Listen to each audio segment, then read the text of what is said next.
Hi, this is Rabbi Tzvi Mandel of Congregation Kal B'nai Yisrael, Community of Jewish Friends. And so we'll start the third chapter in chapters of our ancestors. And this chapter, like before every chapter, we say, Kol Yisrael Yesh Lam Chelik Le'olam Haba.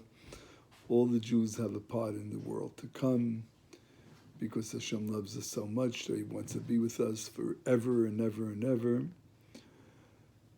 This chapter, more than the previous two chapters, is a very highly spiritual chapter. What does that mean? What does spiritual mean? It raises a Jew to a higher place. As we said, that the whole Pirkei Avos, the whole chapters of our ancestors are not halachas. They're not basic things that everybody has to do.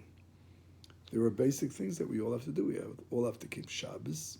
Hopefully, one day all the Jews will stop driving on Shabbos, will make Kiddush in their homes and sing with their families on Shabbos. Then there's a mitzvah for men to put on tefillin. There's a mitzvah for women to light candles for Shabbos, before Shabbos. Pirkei Avos speaks about if the one is doing all these things, or even before, but it's a higher level of who the Jew is and where the Jew comes from and where the Jew is heading. So that love from God to us, when we tap into it in the right way, brings us to a higher place. And so, this chapter, Kol Yisrael Yesh Lam Chelik Le'olam Haba, according to the Chassidish Sfarim, is teaching us that a Jew can't be alone. Kol Yisrael, every single Jew himself, can have a place in the world to come when he's part of the Kol Yisrael, part of all of Israel. Judaism is the most individual religion because one can go to the highest places if they want, no matter what, no matter where they come from, no matter their background, no matter where they are even now. On the other hand, it has to be part of Klal Yisrael. We are all one. One cannot despise of another Jew, a brother. One cannot say only my way is the only way, but rather we're all one unit. Since that great day on Mount Sinai, when we were one person and one heart, it wasn't just the physical heart, it was the spiritual heart, the neshama. Hashem raised us to the mountain, brought us to Eretz Yisrael. The land of Israel is Bina, the highest place possible, so far and beyond that over there we're just connected to God. And that's what gives us so much strength, no matter where we're holding, no matter how bad we were, how good we were, no matter what is going on. But there is a place that's Bina, that's the land of Israel. I'm not talking about the physical land, I'm talking about some way, some place up there that we're so connected that we can never get unconnected. So, the Mishnah starts with Akavya ben Mahalalel, this great man, Akavya ben Mahalalel. The Mishnah says in Idyas that he was the greatest Chacham, wise person, and Yarei Chet, feared sin. What does that mean?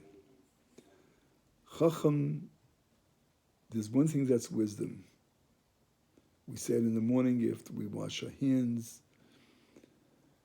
Reishis Chachma Yiras Hashem. Wisdom is fearing God. Fearing God on a higher level. Being awed by the awesomeness of God. He returned us on neshama, we say every morning. Thank God my soul was put back into my body, which is something no human being could do. So he was a chacham and he was a yerachet, but he also knew that with 2 feet on this earth and the tests that we have every day and every second, the fear of sin is a real thing. So, Akav ben Me'alalel teaches us as follows. Stakel b'shlosh dvarim. One shall look at 3 things. Again, we're not talking about a physical looking. The commentaries say here looking means to know so much that you're connected to these 3 things. Everything I do and everything I think, everything I speak is connected with these 3 things. In the Bible, the first book of the 5 books, Bereshis, Vayeda ha'adam es Chava. Man, or Adam, knew Eve, meaning that he connected to her in a real way, in the most possible for 2 human beings to connect. This is how we connect with God. We connect in a way that we're intrinsically connected. And the way we do this is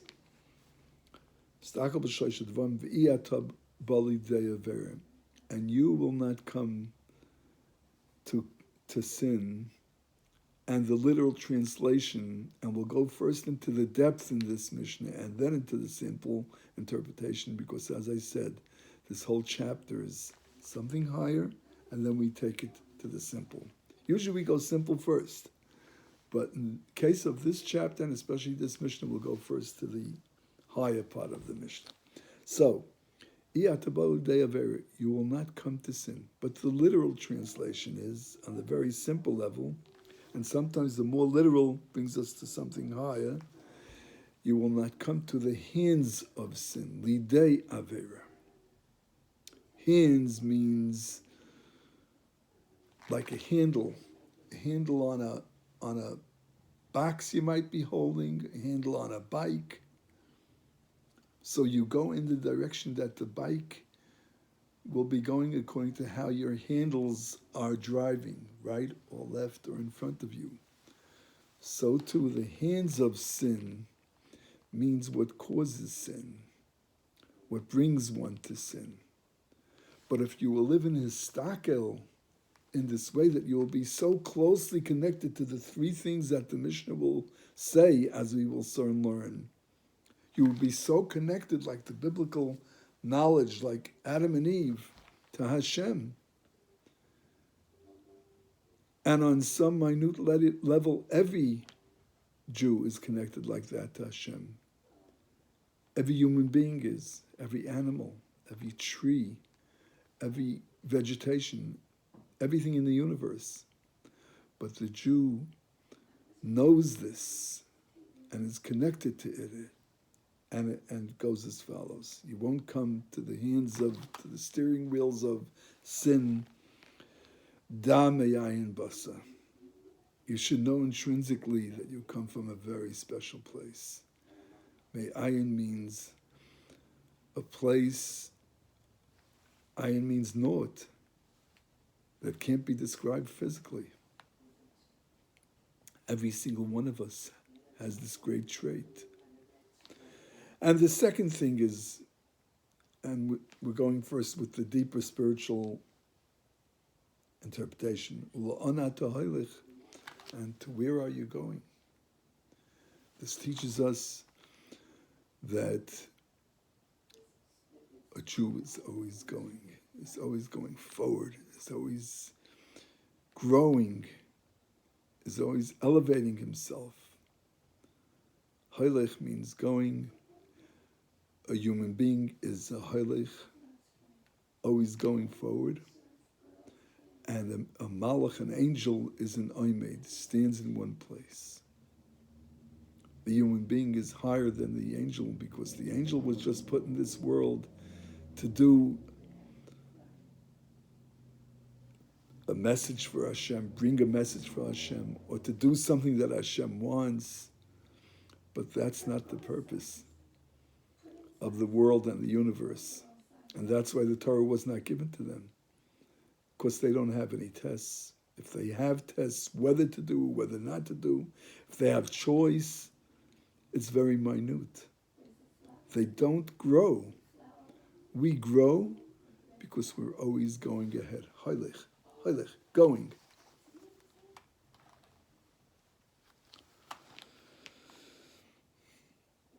And the third thing we have to know is V'lifnei mi ata asad lidindin v'cheshbon. If the person dies, or every night after we go to sleep and our soul goes up to heaven, or at every special point in life,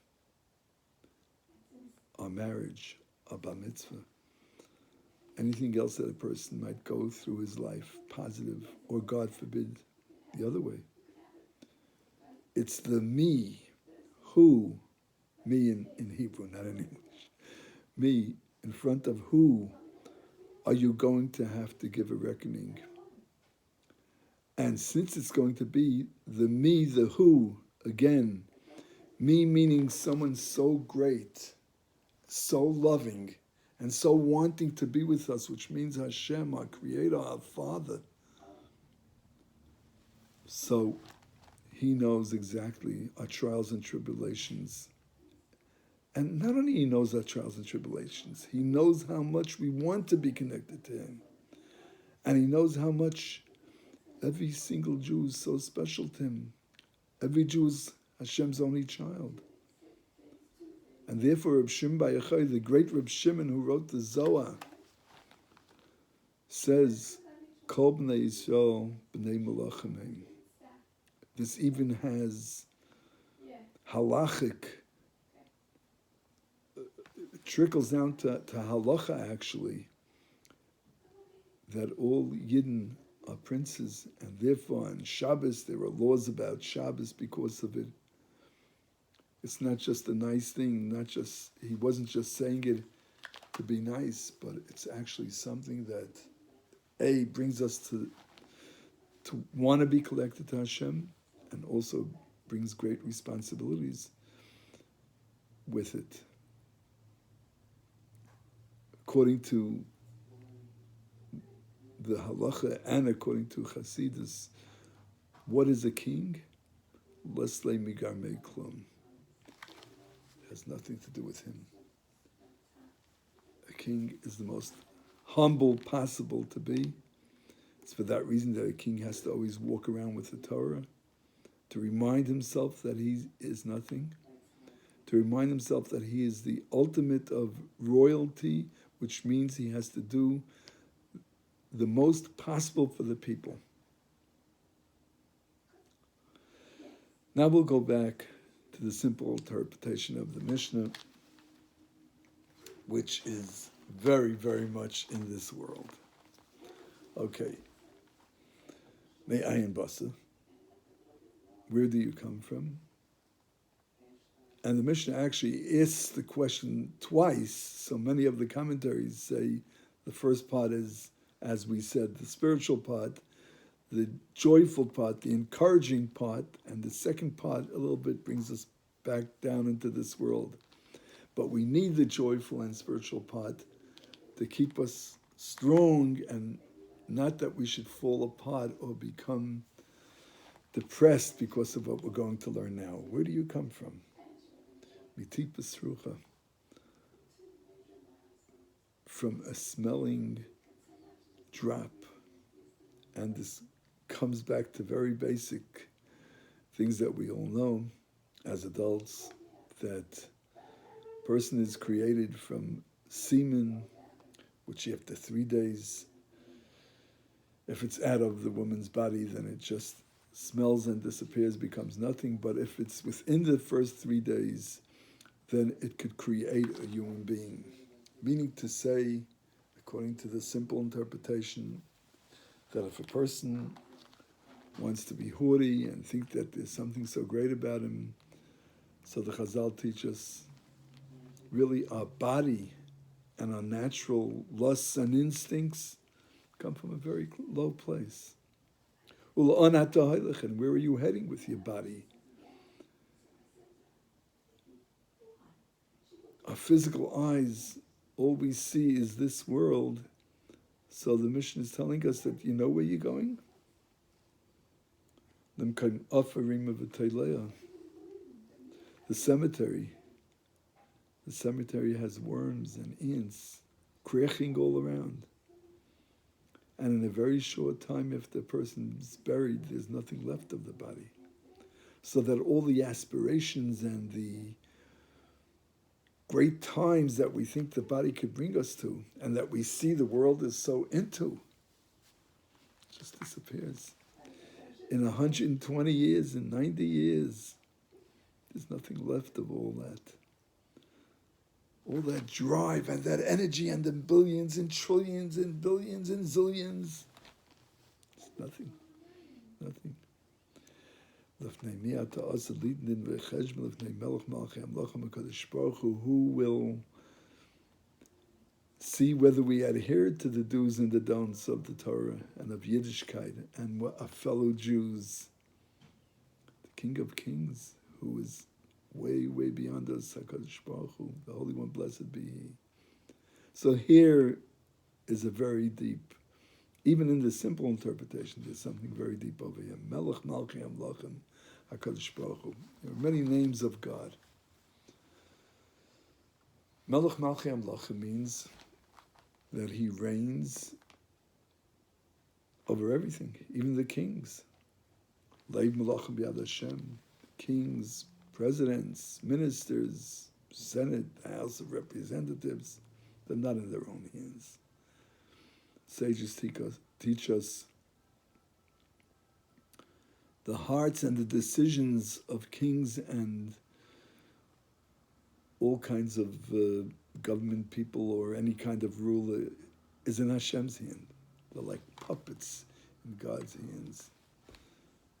That's why, as we'll see in the next mission, it's so important to pray for the good of the government and that the government should make good decisions. By that, we hope that Hashem will put good things in their minds and make them make good decisions for all human beings and for us and for everything. But regardless, Melech Malchei Amlachim Hashem is the King of Kings, meaning that He reigns over the kings as well. That's very this worldly. But HaKadosh Baruch Hu, He's the Holy One, blessed be He. Which means there are two names that are completely from one direction to the other direction. Makaim is Hashem is here, takes over all place. Hashem doesn't need place. Hashem creates place. So He's all over in this world. HaKadosh Baruch Hu, on the other hand, means that He's so far beyond us and that His holiness becomes greater and greater. Baruch, He becomes blessed. Every second and every year and every generation that the world goes on, Hashem becomes greater and greater. Because if the world had 1 million people 4,000 years ago, now it has billions. So there's so many more people that recognize God. So that He is so much greater because He is in control of so much more. So that when we have to worry on one hand about everything that we do and that we don't do, on the other hand, we know that there's a kind God in heaven that understands very well where we come from and where we're heading. And He only looks out for the good for us.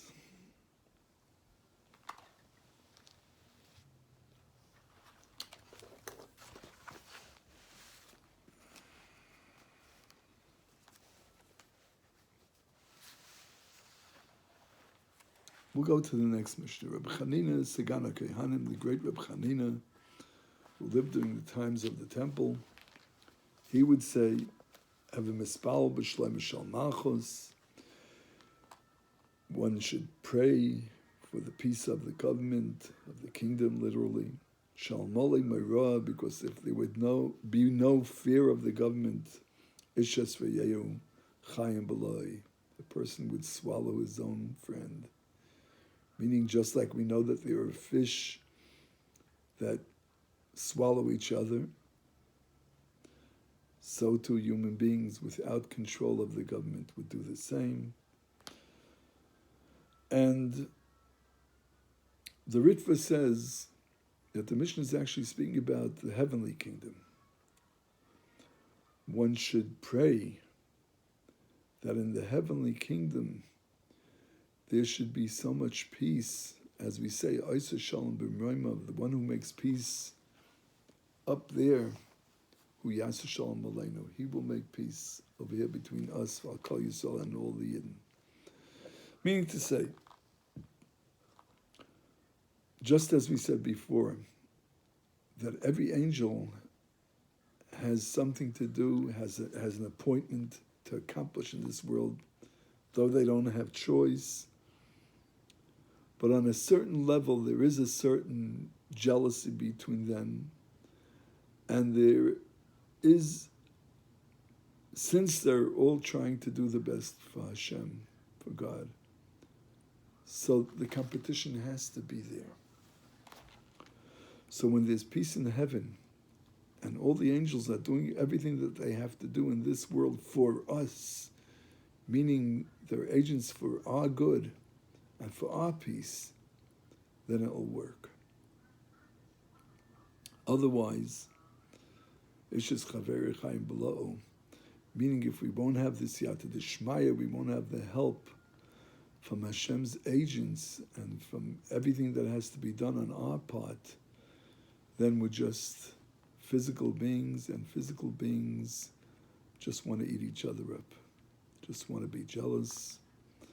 3 things, the Talmud says, takes a person out of the world, almost takes him away from his choice, and he's bound to do no good. Akinava, taivavakov, the jealousy, and going after our lusts, and honor and respect that we expect from each other. So, have mispal b'shalom mishal machos, pray for the good of the government, for the peace of the government. Is simple, because if there's no one to make peace in this world, no king, no authority, then we're really in trouble. And the other part of it is also we should pray for the peace of the Malchus Shemayim, the heavenly kingdom. The next part of the Mishnah, Reb Chanina ben Teradin, the great Reb Chanina ben Teradin would say, 2 people that are sitting and there's no Torah between them, they're not talking in Torah, or perhaps they're not in a position that they could speak in Torah, but at least they should be blessing Hashem with the benching that we say at the end of eating. We have a business deal, so we go to a business lunch, we go to a restaurant, we have to bless Hashem for the food, we have to bless Hashem for after eating for the food. But if we don't do that, then it's a Moshev Leitzim, then we're just a bunch of jesters. What does that mean? What does it have to do with jesters? Because if we don't take everything in the world seriously, and again, like we said before, having a different look, a higher look, a historical look, being connected to God in such an intrinsic way that you can't separate us, that even when we're doing business and even when we're doing what we have to do in this world to bring home a salary and to support our families, still a part of us is in a higher place.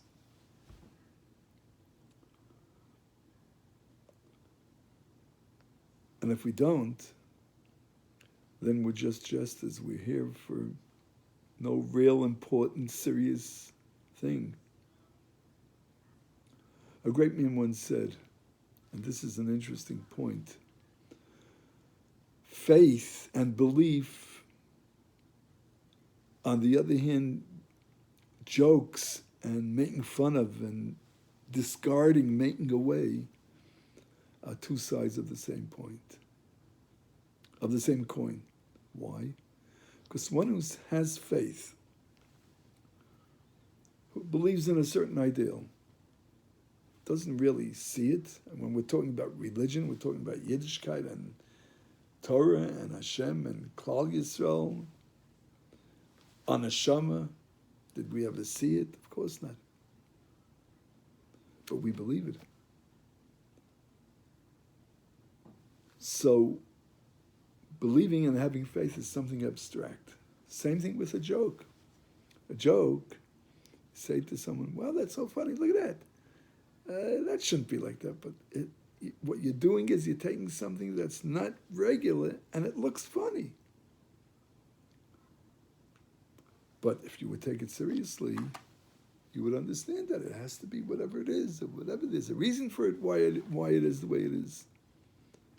So they're both the same thing, just one is correct and one is incorrect. Having faith and being strong in that faith and being connected, as we said in the Mishnah before, to these things makes all the difference. And not having faith and taking everything just as its minute level, not worthy of anything, is the opposite way.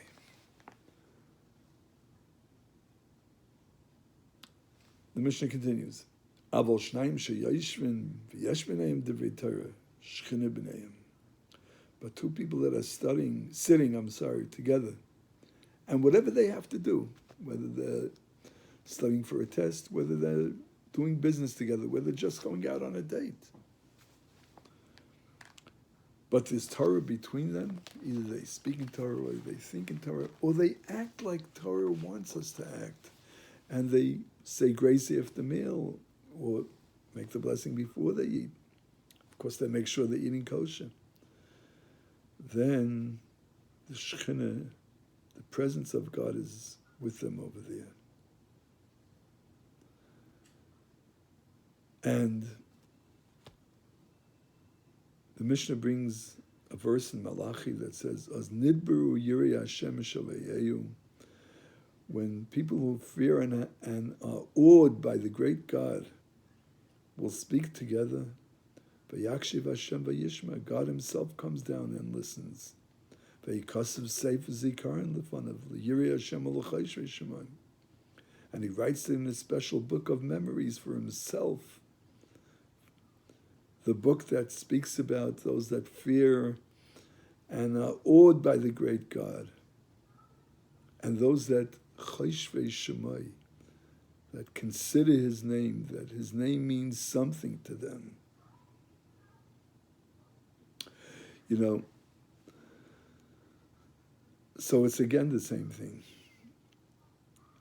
Is it important to you, or is it a joke to you? In a Jewish home or in a Jewish business, there's a mezuzah on the door. We walk out and we kiss the mezuzah. Mezuzah is a shmirah, it protects us. Mezuzah is also a reminder. The Holy Maimonides, the Rambam writes in the laws of mezuzah that a person looks at his mezuzah and says to himself, where am I in the world? There's purpose in the world. There's a God in the world. So we're chayshvei shmai, even when we walk out, which seems like nothing. I'm just walking out of my house. I'm just coming into my house. Ein li ela shnayim. So the Mishnah says, two people you brought me proof to, and it's important what you've said. How do you know even one person who's sitting and busy with Torah that Hashem gives him a reward?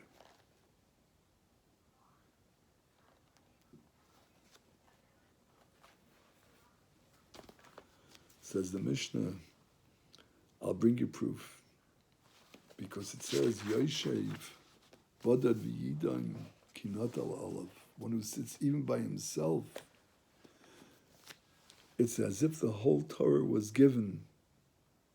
Ki'ilu nesinas kol ha-Torah kula, haisa ba'avurei bilvad, was only for him.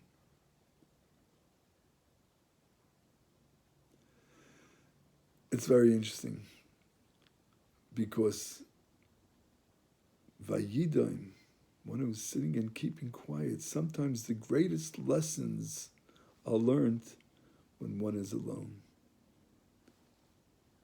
It's dichotomy. We just said before how important it is to recognize yourself as part of the whole Klal Yisrael. Extremely important. B'Shem Kol Yisrael, we say. Before we do a mitzvah, we say B'Shem Kol Yisrael, in the name of all of Israel. And there are three interpretations. We do a mitzvah together with all the Yidden. And the tzaddik who is equivalent to Kol Yisrael, like Rashi says in Chumash, Moshe Rabbeinu shakal keneged Kol Yisrael shakal keneged Moshe. Moshe weighed as much as all of Israel, not physically, right? But spiritually, he was as great as all the Jews together, but all the Jews together were also as great as him. God says to Moshe, I'm only giving you prophecy because of the Jewish people. In the desert for 40 years, Hashem didn't reveal himself to Moshe because the Jews weren't on the level. Jews not on the level. Who are you, Moshe? But Kol Yisrael means Moshe, and the tzaddik in every generation, as the Zohar says. Spashtusa de Moshe b'chol dara.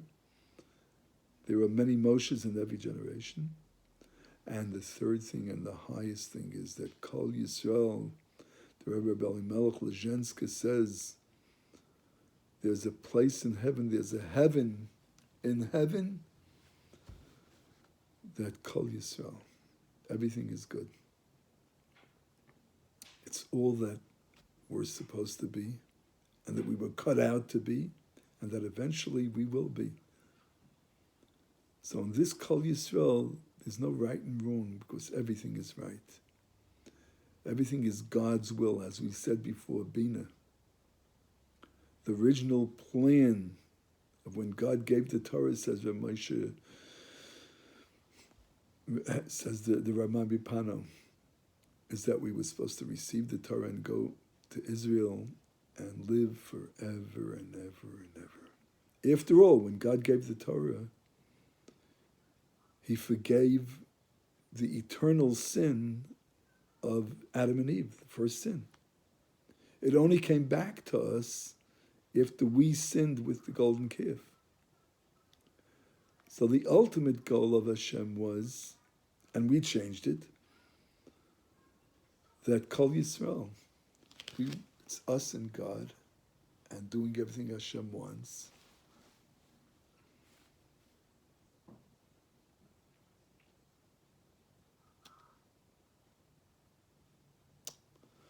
So, the quietness and being alone is another level of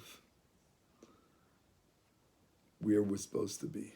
Even one person alone, if he's with God, he's with Hashem, then it's as if the whole Torah was given for you. Because ultimately, it's your choice.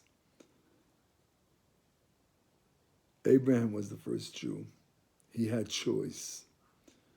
And as we say in the morning in the prayers, Ata hu Hashem Elokim asher b'chata ba'Avram.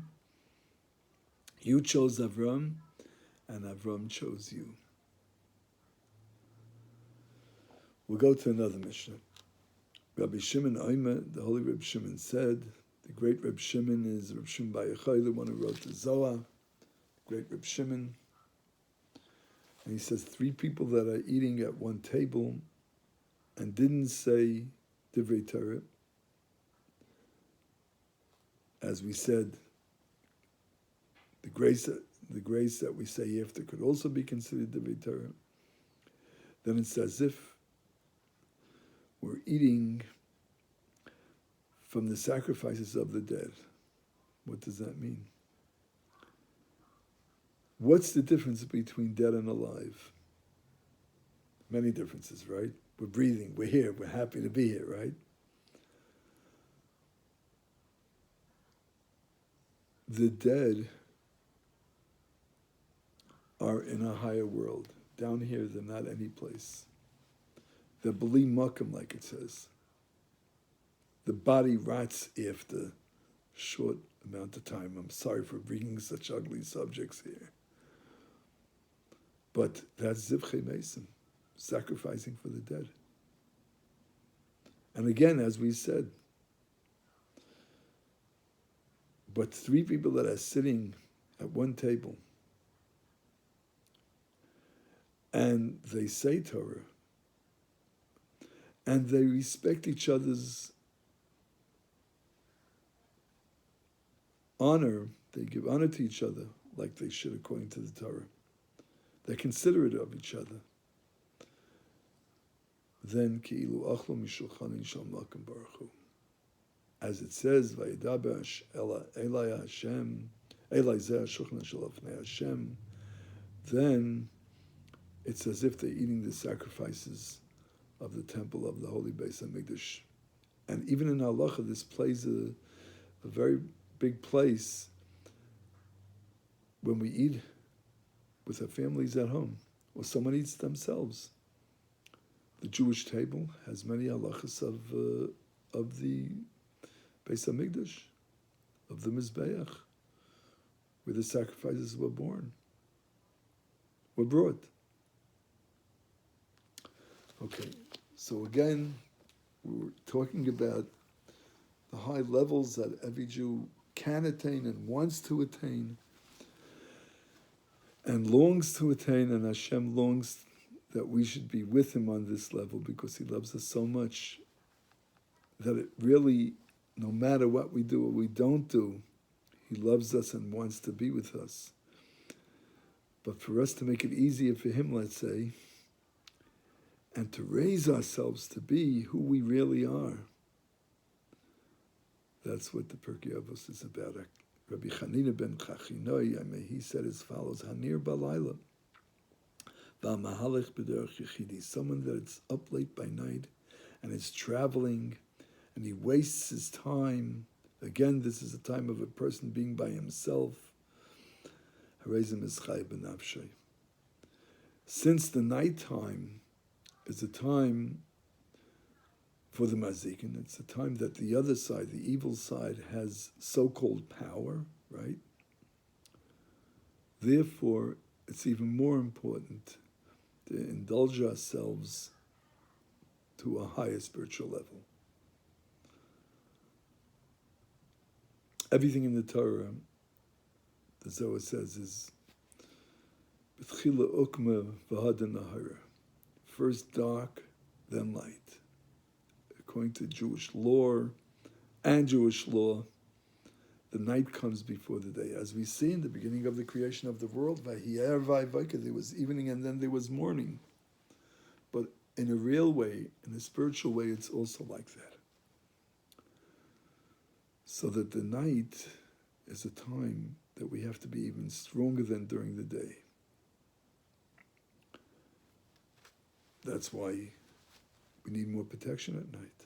So one that goes by himself at night and does not keep the Torah as a perfection, is not studying or thinking how he could refine his character or how he could do good to somebody else, whatever it might be, then if he will do those things, then he will turn over the beard to good, which is our purpose in this world. He will turn the night into day until the great day that we're all waiting for, which will be completely day, as it says. Lo yom v'lo laila, and each Shabbos on a certain level has that level to itself. Shabbos, Friday night, you don't say good night, you say good Shabbos, because the whole Shabbos is completely daytime. Has a spiritual level of completely day. The other side has no connection with Shabbos. We'll go to the next Mishnah. Rabbi Nechunya ben Arkana ben Arkana says, whoever takes upon himself the yoke of the Torah, Hashem takes away from him the yoke of kingdom and of the hard work of a means of living. And one who throws off from himself the yoke of Torah, then then the yoke of kingdom and means of living goes on him more. Now, this is a very interesting Mishnah and could be taken out of context very easily. So we'll try to explain it on a level that will bring us higher. As we said, this whole chapter is a higher chapter, so to say, and how it could be done in a practical way in this world with 2 feet on the ground.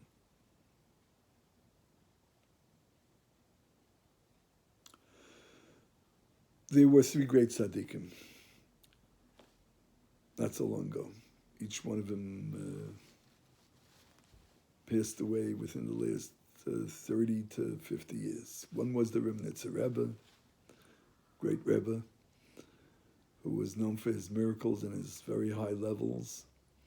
The other one was the Skver Rebbe, and there was Reb Moshe Batlin. They were very close friends in Russia. And at one point, the evil Russian regime wanted to take all 3 of them into the army, which means that if a person's in the Russian army, they would keep them there for 25 to 30, 40, 50 years, basically most of their lives. And when they left, they wouldn't have anything to do with Yiddishkeit, God, decency. This is how it was those days. So they took upon themselves to study the whole Shulchan Aruch, the whole code of Jewish law. Very, very long and deep learning with all the different views in halacha. And there are views on every subject from A to Z. Many, many views about everything and anything.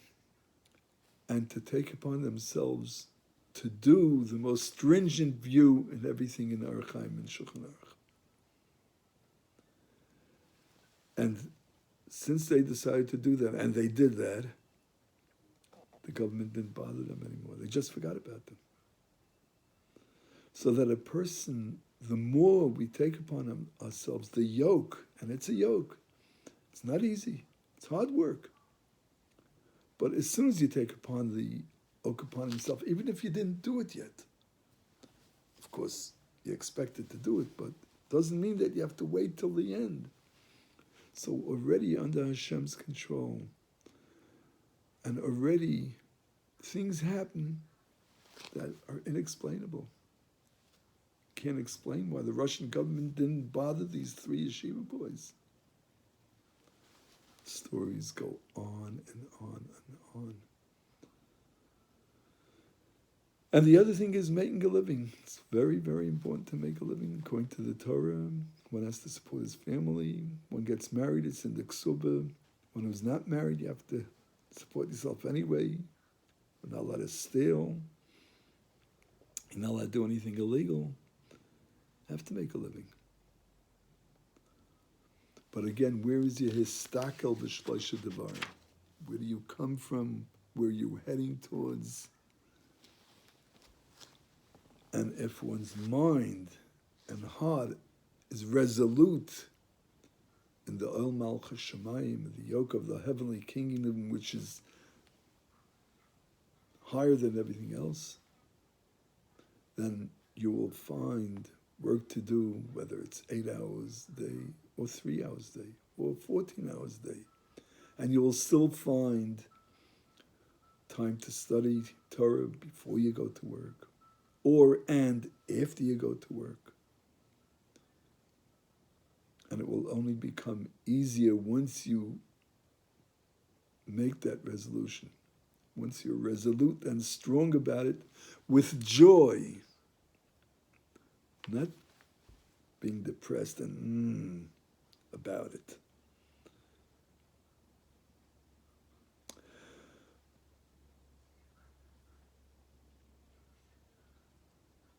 Even in the ugliest times that we went through, in the concentration camps, one example that I remember, Professor Elyach in our book, Hasidic stories of the Holocaust. If you haven't read it, you better get it, because it's an unbelievable book. She speaks about how a group of Lubavitch Chassidim, 30 of them or 50 of them, worked together in a labor factory, 12, 14, 18 hours a day.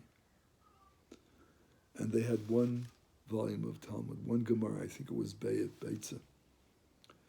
And every day, one young man would read the Talmud by heart, and the others would work his part, and they were all studying together all day. The next guy did it. The third guy did it. This is Hamakabal of Ol Malchus Shamayim, the yoke of the heavenly kingdom. And when we do these things, we see life in a whole different light. Histakel b'shloisha devarim, as the first Mishnah said.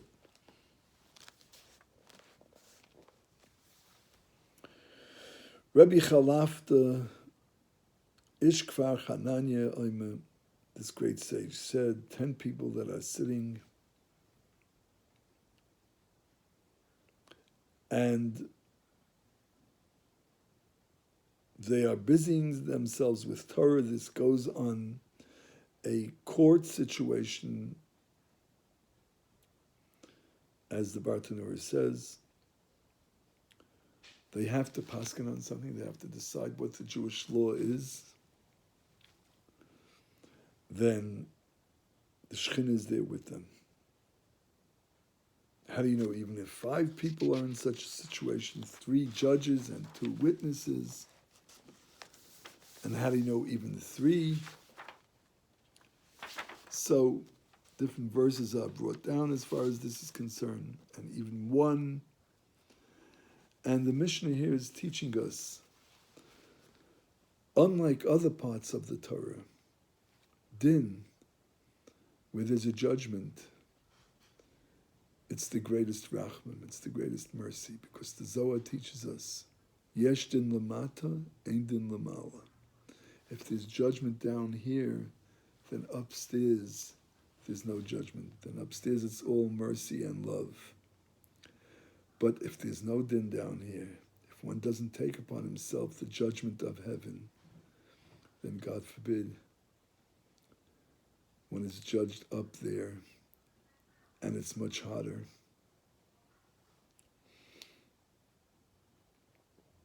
The next Mishnah, Reb Elazar Ishbar Tusaima says, Tein loy mishaloi.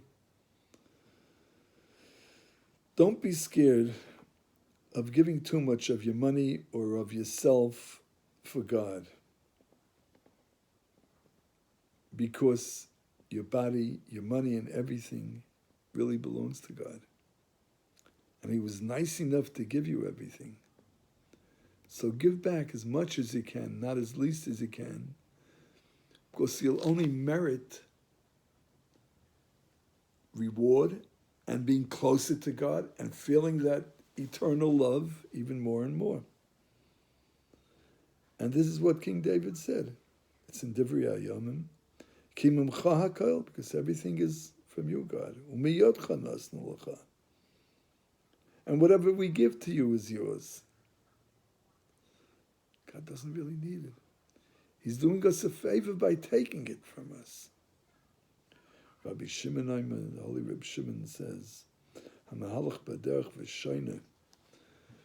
Someone who is traveling and he's studying, he's doing the right thing when he's traveling, whether he's actually studying Torah or studying how to become a better person and strengthen his awe of God and his love of God, fear of punishment. He's doing the right thing. But he stops in the middle of his studying and he says, what a beautiful tree this is. What beautiful plants these are. That's also the wrong attitude. You should realize the beauty of Hashem's world, His trees and His plants and nature. But that too is connected to Hashem. I can't understand for the life of me when people talk about Mother Nature. Who is Mother Nature?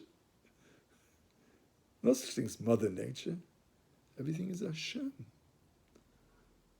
The beauty of the world shows us the beauty of Hashem. You wake up in the morning, there's a beautiful sun shining. The plants are growing. You have fruit in your house. Where did it come from? Note they say the city kid thinks that the milk comes from a container. Everything is Hashem.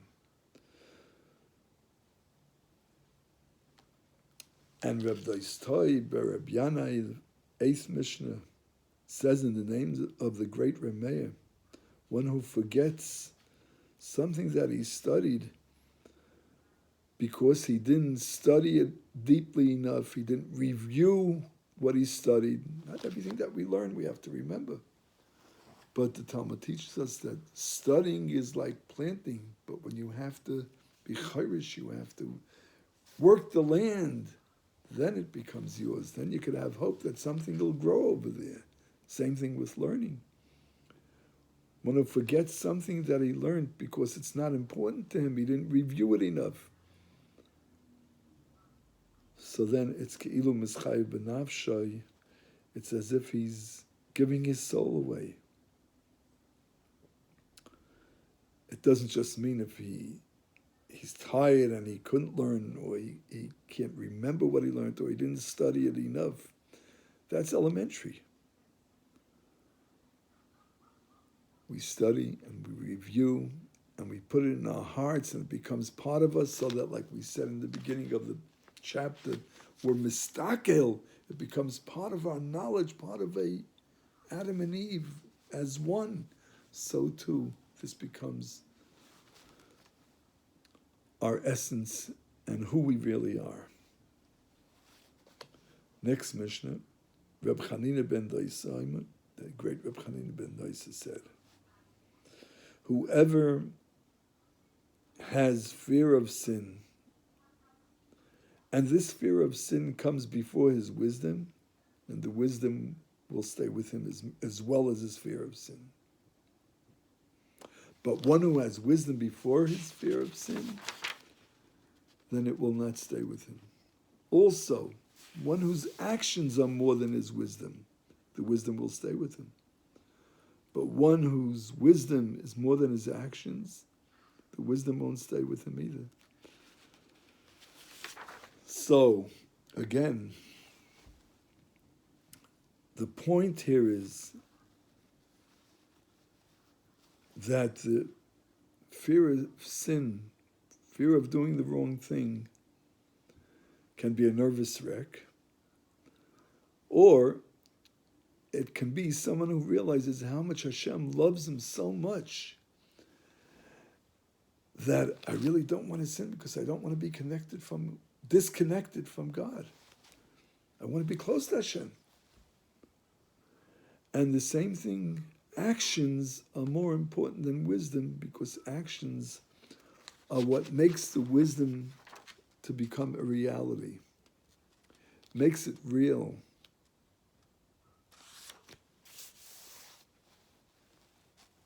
Philosophy is great, and there are many great philosophies within Judaism. But really, philosophy is not our thing. Action is the real thing.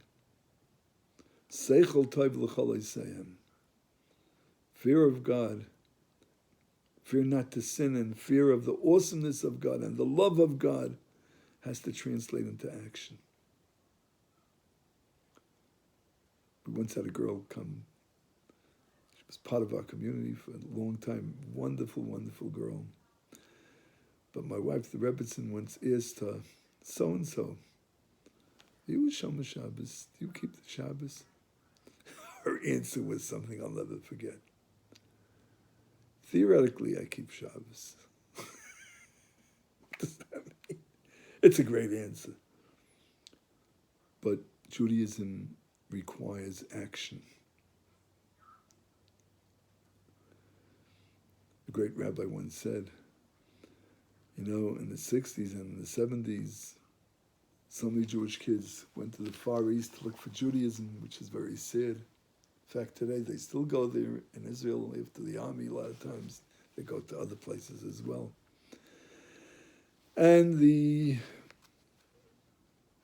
those places in India, and we're not, there were so many ashrams and different religions. So there was once this guy that was, he had this great community, he was this great leader, and he supposedly was 103 years old, and he only ate leaves and drank air, and very holy person. So on his deathbed, and he had all those students around him, and down the block, and 3 blocks away, no blocks there, but a mile away. And so the next student that was going to take over said, Holy Master, before you go to the higher celestial worlds, please tell us something about life. And he says, life is like a river. He says, the guy next to him, life is like a river. Life is like a river. Down, around the corner, a mile out. Anyway, at the end of the whole line over there was one little, a new Baal Tshuva, like a new guy. And he didn't understand what it was all about. And he says, what do you mean life is like a river? And nobody ever questioned the great master. So it went back. What do you mean?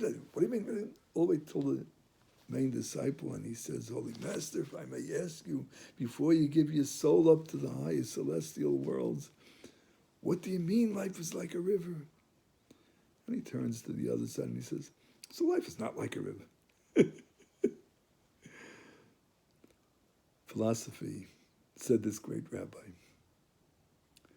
is like a tall man with a short blanket. If he pulls it up, he covers his nose, but his feet are sticking out. If he covers his feet, then his nose is sticking out. You can't always get it from all corners. You can't cover it all, because action is the main thing. It's a world of action. This world is a world of action. Next Mishnah, he would say as well, Kol sheruach habris noichei menu, ruach hamakom noichei menu, Kol she'ein ruach habris noichei menu, ein ruach hamakom noichei menu. Whoever is accepted and loved by other people in this world, it's proof that in the other world he's also accepted and loved. If the love is real, then it comes from a higher place. And whoever isn't accepted, it's proof that in somewheres up there, there's a disconnect. That doesn't mean somebody that has enemies, something wrong with him. Everybody has friends and enemies. But what is the aura that the person gives off? What is the atmosphere that the person creates? Zohar says that one can know what his place in the other world is by b'med demismashech inish, by what takes him, what grabs him, like a magnet, what brings him close to what? So that if the person stands for love and stands for openness and stands for humility and wanting to be with someone else, wanting to help, or not even help, just to be, is pleasant in his presence, then the presence of the world, which is God, like we said, the Makom, is with him as well. Reb Doisa ben Arkinis, and these are a number of practical lessons. Shina shel Shachris, someone who sleeps too late and misses the recitation of the Shema that we say every morning. Yayin shel Tzaharoyim, drinking wine in the afternoon so that he can't go back to work after recess time, if he's a teacher, or lunchtime if he's in the office. V'yeshivas batek nesiyas shalamei haaretz, and sitting around doodling, doing nothing, not accomplishing anything with ignorant people, instead of bringing them higher, instead of bringing them closer to Hashem, bringing them closer to right and wrong, bringing them closer to feeling loved and special and good. And this goes on all the three of these things. If you think you could sleep late in a depression because you're not worth anything, and the more you sleep, the world's not missing anything. Or if you're busy drinking in the afternoon for the same reason, or sichas yiladim, wasting time with children instead of raising them to where they should be. And yeshivas batik nesias shalom haaretz, I missed that one before, sitting with ignorant people, not raising them, this missed opportunity is not why you're in this world for. You're an Adam ala elyon. You're here to be close to higher values, to feel the love of Hashem, to feel the specialness, and to give it over to these other people. And you missed an opportunity in that way. Thanks.